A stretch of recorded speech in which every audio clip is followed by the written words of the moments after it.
UGC net का exam tough लगता है? बिल्कुल टफ तो है। एक कॉम्पिटिटिव एग्जाम है, एक नेशनल लेवल का एग्जाम है, तो टफ होना तो बनता ही है। लेकिन एक पॉइंट के बाद आई रियलाइज्ड कि प्रॉब्लम टफ होने की नहीं है, प्रॉब्लम है प्रेपरेशन की। प्रेपरेशन ठीक से नहीं हो पा रही थी, इसलिए शायद एग्जाम क्लियर नहीं हो पा रहा था। और जब खुद को बहुत ज्यादा टफ बनाया, खुद में एक जिद पैदा की, एक जुनून पैदा किया, एक पागलपन पैदा किया कि जब तक जेआरएफ नहीं तब तक रुकना नहीं, तब जाके जेआरएफ मिला। So hello everyone, welcome back to my channel. I hope आप सबकी प्रिपरेशन बहुत अच्छे से चल रही होगी। देखिए, आप सब भी बार बार एग्जाम दे रहे हैं, ठीक है, बट रिजल्ट वो नहीं आ रहा, ठीक है। या तो मार्क्स दे आर स्टक, ना इंक्रीज हो रहे हैं ना डिक्रीज हो रहे हैं, या फिर हम लोग जेआरएफ चाहते हैं, जेआरएफ नहीं मिल पा रहा। हम लोग नेट क्लियर करना चाहते हैं, नेट नहीं क्लियर हो पा रहा। तो आपको टेंशन नहीं लेना है। I have been through this phase. ये फेज मैंने भी अपनी लाइफ में, आप बोल सकते हैं, बहुत बार देखा है, बहुत बार झेला है कि मेरे मार्क्स एक ही रेंज में स्टक हैं, या फिर मैं जेआरएफ के लिए प्रिपेयर कर रही हूँ पर मेरा नेट क्वालिफाई हुए जा रहा है बार बार बार। मैंने 5 बार नेट क्वालिफाई किया, सुनकर अच्छा लगता है, लेकिन मुझे जेआरएफ नहीं मिला।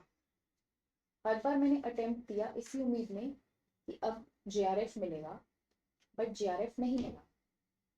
हर एक अटेम्प्ट के साथ जब रिजल्ट निकला तो ऐसा लगता था कि बस थोड़ा सा और रह गया है, बस थोड़ा सा और पढ़ना है, थोड़ा सा और, थोड़ा सा और। बट ये थोड़ा सा और था क्या? What was it exactly?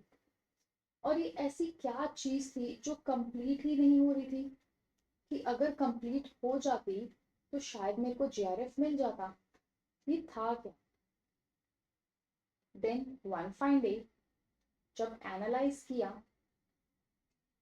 तो 3 गलतियां पता चली अपनी, कि मैं रैंडमली स्टडी कर रही थी। जब जो मन किया उठा के पढ़ लिया, जब मन किया पेपर 1 पढ़ लिया, जब मन किया पेपर 2 पढ़ लिया, जब मन किया प्रीवियस ईयर दे दिया, जब मन किया मॉक्स दे दिया, जब मन किया वीडियो देख ली, जब मन किया नोट्स रिवाइज कर लिया।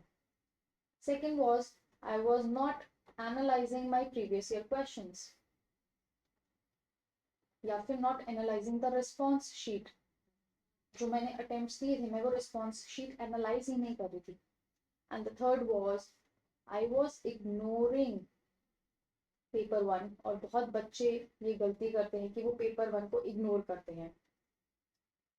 आपको ये गलती नहीं करनी है, आपको पेपर 1 को इग्नोर नहीं करना है।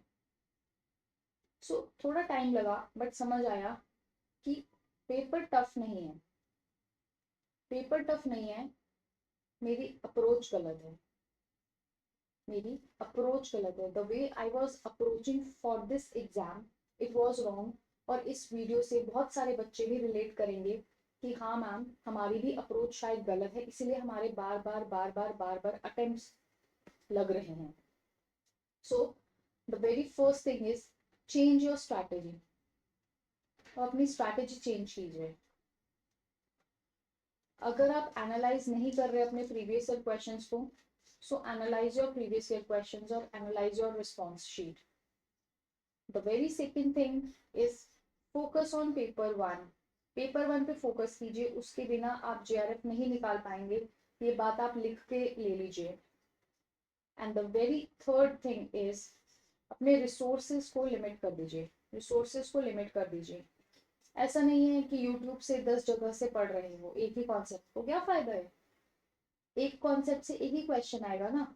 तो instead of focusing on those 10 videos for one concept, आप 10 कॉन्सेप्ट पढ़ो ना एक वीडियो से, एक जगह से। आप ऐसे कीजिए। तो जो मेरा चेंज आया, ठीक है, जब चेंज आया ना, चेंज नॉलेज में नहीं आया, चेंज आया माइंडसेट में. Change of mindset is more important then change of knowledge. पहले मैं सोच रही थी कि नेट क्लियर हो जाए, नेट क्लियर हो जाए, हो भी गया. और ऐसा हुआ कि 5 बार हुआ, लगातार हुआ. ऐसा भी नहीं ब्रेक के बाद कि एक बार हुआ फिर ब्रेक लगी, फिर दोबारा हुआ फिर ब्रेक लगी. ऐसा नहीं था. Continuously 5 times I have cleared net. लेकिन जब मैंने अपना टारगेट एक सेट किया कि मुझे पेपर 1 में 40+ क्वेश्चंस ठीक करने ही करने हैं, चाहे कुछ भी हो जाए, दुनिया इधर की उधर हो जाए, पेपर 1 में 40+ क्वेश्चंस ठीक करने ही करने हैं. जिस दिन ये चीज सोची, that was the day when I worked on myself. मैंने अपने एफर्ट्स इंप्रूव किए, और जब मेरे एफर्ट्स इंप्रूव हुए, मेरा रिजल्ट इंप्रूव हुआ और मुझे JRF मिला. तो अब आप लोग बोलेंगे, मैम तो डिफरेंस क्या था फिर? This is the biggest question कि डिफरेंस क्या था. देखिए, सेम सिलेबस था, सेम एग्जाम था, बट जो डिफरेंस था ना, वो किसका था? Mindset. It made all the differences.